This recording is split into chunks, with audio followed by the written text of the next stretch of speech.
कहानी तब शुरू होती है जब भगवान शिव और माता पार्वती ये निर्णय लेते हैं कि उनके दोनों पुत्र गणेश और कार्तिकेय अब विवाह योग्य हो चुके हैं। समस्या ये थी कि किसका विवाह पहले कराया जाए। इस धर्म संकट को सुलझाने के लिए शिव शक्ति ने एक प्रतियोगिता आयोजित की। उन्होंने दोनों पुत्रों को बुलाया और कहा, तुम दोनों में से जो भी सबसे पहले पूरी पृथ्वी की परिक्रमा यानी चक्कर लगाकर वापस आएगा, उसका विवाह पहले संपन्न होगा। शर्त सुनते ही कार्तिकेय जी, जो ऊर्जा और वेग के प्रतीक हैं, तुरंत अपने वाहन मयूर पर सवार होकर पृथ्वी का चक्कर लगाने निकल पड़े। उन्हें अपनी शक्ति और गति पर पूरा भरोसा था। दूसरी ओर गणेश जी वहीं खड़े रहे। उन्होंने अपनी स्थिति का आकलन किया। उनका वाहन मूषक यानी चूहा था और शरीर भारी। उन्होंने सोचा कि यदि वे दौड़ने गए तो कभी जीत नहीं पाएंगे।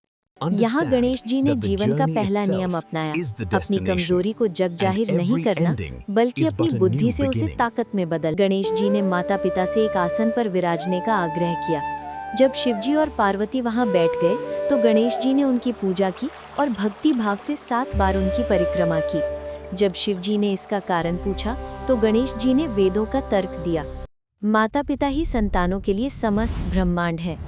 गणेश जी की इस बुद्धिमत्ता और भक्ति से शिव पार्वती अत्यंत प्रसन्न हुए।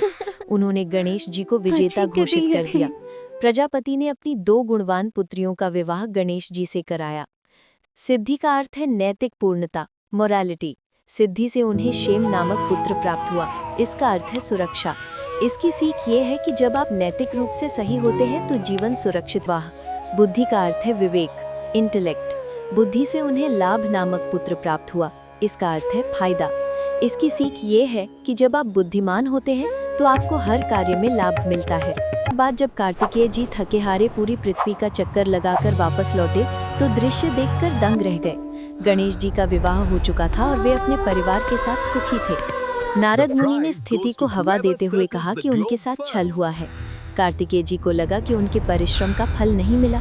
वे अत्यंत दुखी और क्रोधित हो गए। माता पिता के मनाने के बावजूद उन्होंने समाज से कटने का निर्णय लिया और सब कुछ त्याग कर क्रौंच पर्वत की ओर चले गए।